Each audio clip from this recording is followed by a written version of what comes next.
अस्सलाम वालेकुम एवरीवन, क्या हाल है सबके। और पाकिस्तान को बहुत ही ज़्यादा डिफ़िकल्टी हुई। मुझे लग रहा था कि 5वां दिन तक जाएगा मैच, लेकिन नेथन लाइन ने क्या बॉलिंग की और बॉलिंग करने के साथ 500 विकेटें ले डाली। ज़बरदस्त एक क्रिकेटिंग में टेस्ट में बहुत ज़बरदस्त जो है परफॉर्मेंस है। 500 विकेट लेना बहुत कम लोगों ने ली हैं। और अब जो है नेथन लॉयन भी अंदर आ गए हैं, तो very well done, congratulation to Nathan Lyon. ज़बरदस्त, आई थिंक बैटिंग भी अच्छी की, बॉलिंग भी अच्छी की, स्ट्रेटजी बहुत अच्छी थी। पाकिस्तान को हर कॉर्नर से उन्होंने हराया, बैटिंग वाइज हो, बॉलिंग वाइज हो। कभी भी किसी भी पाकिस्तान प्लेयर को उन्होंने सेट नहीं होने दिया। That is one of the best thing for Australia. इसलिए मैं कहता हूँ कि पाकिस्तान टीम को बहुत ज़्यादा लर्न करने की ज़रूरत है। बहुत ज़्यादा चीज़ें उनको रीलर्न करने की ज़रूरत है, क्योंकि अक्सर होता है कि आप बहुत ज़्यादा लर्न कर लेते हो तो आपको रीलर्न करना पड़ता है चीज़ों को। क्योंकि एक डर आई थिंक पाकिस्तान के दिमाग में बैठ गया हुआ कि ऑस्ट्रेलिया जाएंगे, ऑस्ट्रेलिया जाके पता नहीं क्या होगा, ये होगा वो होगा। इंडिया भी तो जाती है, इंडिया भी तो परफॉर्म करती है। यस, इसलिए ऑस्ट्रेलिया और इंडिया ऑन द टॉप हैं, उसके बाद इंग्लैंड है, उसके बाद रेस्ट ऑफ द वर्ल्ड। तो ऑस्ट्रेलिया ने दिखाया कि किस तरह जो है स्ट्रेटेजिकली उन्होंने पाकिस्तान को सेशन बाय सेशन करके हराया। और वेरी वेल डन ऑस्ट्रेलिया, बहुत ज़बरदस्त। पाकिस्तान की बात कर लेते हैं। पाकिस्तान टीम ने आई थिंक जब पहली इनिंग्स खेली थी उस वक्त ही मुझे पता चल गया था कि इन्होंने हार जाना है, क्योंकि वो माइंडसेट ही नहीं था। प्रोफेशनल लाइफ में, पर्सनल लाइफ में आपको माइंडसेट बहुत मैटर करता है। बहुत ज़्यादा चीज़ें आपको देखनी पड़ती हैं। आप डिफेंसिव हो के नहीं ऑस्ट्रेलिया में जा सकते। ये तो आई थिंक बच्चे बच्चे को पता होना चाहिए, कोचिंग स्टाफ को पता होना चाहिए। लेकिन फिर वही बात है कि जो प्लेयर्स खेल रहे होते हैं उनके दिमाग में क्या चीज़ें चल रही होती हैं। उनको निकलने का डर होता है, उनको ये डर जितने मर्जी हो, लेकिन फिर वही बात है eight the end of the professional players हैं। बॉलिंग हमारी अच्छी हुई। हमारा जमाल ने जो है वो 7 विकेट टोटल ली, 6 विकेट पहले इनिंग्स में, 1 विकेट उसने बाद में ली।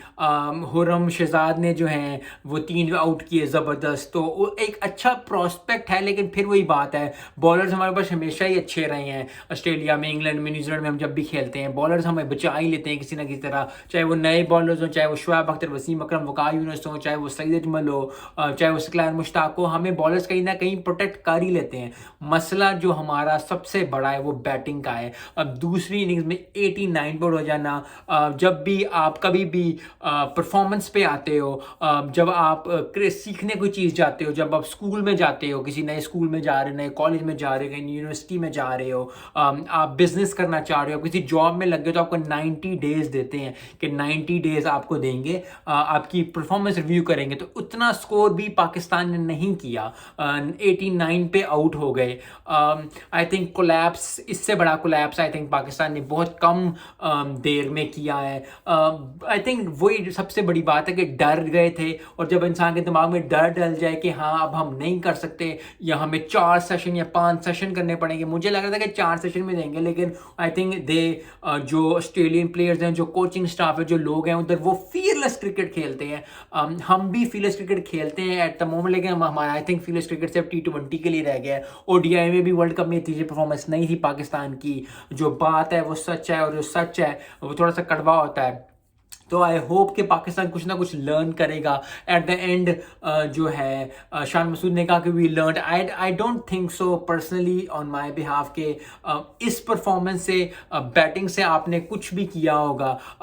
सबसे बड़ी बात यह है कि आप अगले टेस्ट में जाएं तो ज़रूर आप इस बात का ध्यान रखें कि पहला चीज़ ये रखें कि हम जीत सकते हैं। दूसरा कि आप चाहे 15 ओवर खेलें, चाहे आप 10 ओवर खेलें, जिसने एग्जाम्पल दी 110 ओवर वो खेलते हो, 100 ओवर खेलते, चाहे आप 100 ओवर खेलें, चाहे आप 500 ओवर खेलें, आपने 4 या 5 रन से स्कोर करना है। आपने नहीं, आपकी टीम आउट होती है होने दो, लेकिन प्लीज स्कोर तो करो। 89 स्कोर करके क्या गवा लिया? जो फिर वही बात है कि उसने क्या इतना स्कोर करके 50 कर ली थी इमामुल हक ने, लेकिन उस 50 का क्या फायदा? 89 पे तो फिर आउट हो गए। तो फायदा नुकसान आपको एट द मोमेंट सोचना पड़ता है, लोगों को देखना पड़ता है कि क्या चीज़ चल रही है, क्या चीज़ नहीं चल रही। मैं अभी भी इस चीज़ पे हूँ कि पाकिस्तान की टीम कमज़ोर है, लेकिन वो अपसेट करने को तैयार बैठी है। लेकिन हौसला तो वो वाला होना चाहिए, वो रिस्पेक्ट तो होनी चाहिए कि आप ठीक है, आप ओपोनेंट को दो, ऑस्ट्रेलिया को ऑस्ट्रेलिया में हराना बहुत मुश्किल है, लेकिन आपको अपनी कैपेबिलिटीज़ पे अगर शक होना शुरू हो जाएगा, अगर आपके हाथ पैर कांपने शुरू हो जाएंगे, अगर आपको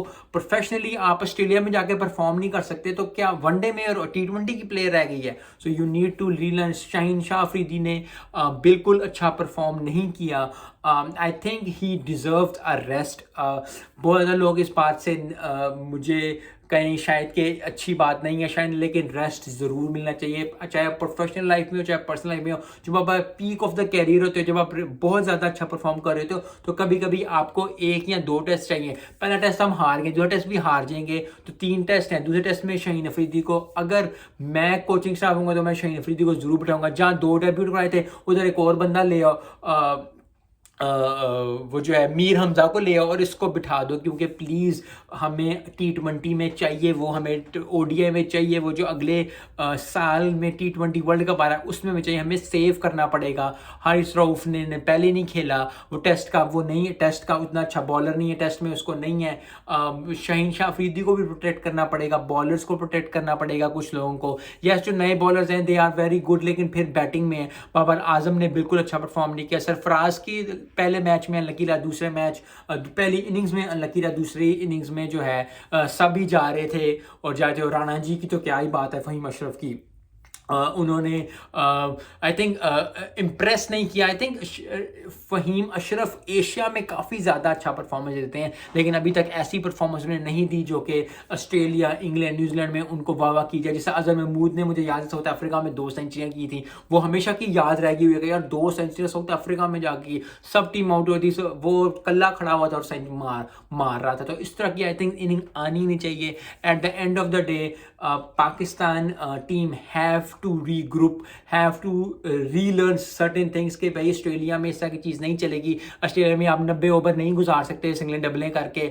आप 90 ओवर खेल के 150 स्कोर या वो 200 नहीं कर सकते। अगर आपने 90 ओवर्स खेलने हैं तो कम से कम 350 होना चाहिए स्कोर।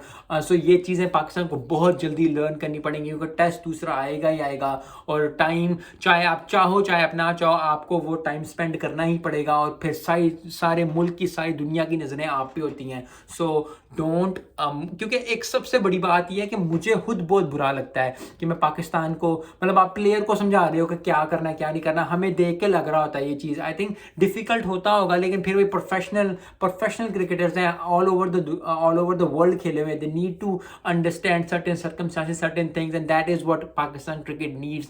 आई होप कि पाकिस्तान बहुत ज़्यादा जल्दी जो है वो अपनी चीज़ों को फिर से गैदर करेगा और एक अच्छी टीम बन के सामने आएगा दूसरे टेस्ट में। और ऑस्ट्रेलिया के लिए क्या ही बात है, नेथन लॉयन 500 विकेट्स लेना बहुत बहुत मुबारक हो। मिलते हैं नेक्स्ट वीडियो में। अस्सलाम वालेकुम।